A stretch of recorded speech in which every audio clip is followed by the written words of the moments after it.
أعوذ بالله من الشيطان الرجيم بسم الله الرحمن الرحيم. It will take a lot of time. Usually parang pagpapariya or really by watching great films, classic films, and as habang nagpo-progress ka sa karera mo, ma-absorb mo yung extended. So yun yung mahigit mo. Binungusan nila ako tulong-tulong si Philip Salvador. May kwan yung sa atin, sa society. Yung pala yung parang kaloob na lang rebellious side ng Pilipino na lang gusto makasigil si Marcos that time. Ano pala, actually, allegory.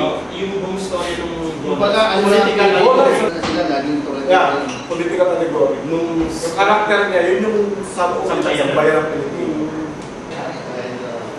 ang buhay, may Nawin ba yun? babae, ang Alam mo, Hinanip ba siya siya ng sa puso niya? Japanese ka. Toy ka. So wala yung siguro. Basically, pag bibili kayo, ayaw nila gusto nila parang marami. Yan nila yung set up na yung meron kayo. Pwede kasi yung sa'yo. Pero meron sa taas, kausap na natin kayo na magpapapaputos yung bukas ng tatlong video. Medyo lights. Hindi na yung Ay, silipin pala natin yung studio sa taas. sarado daw. Sarado na. So yung pwede tayo maglakad na. Magtingnan ng mga pwede locations within the building ka. Then hindi ko na siguro. Para maka...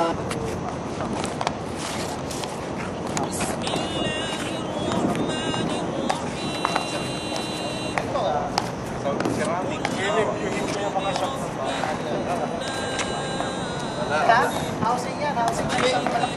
May isa yan, ano eh.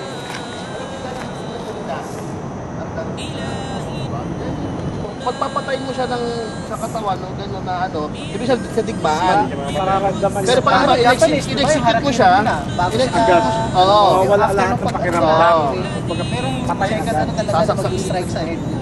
Ang sa hayop, pinuputol yun siya doon para lumabas lahat ng dugo. Kahit di mo siya putulin actually yung buong liig, basta lumabas yung ano niya.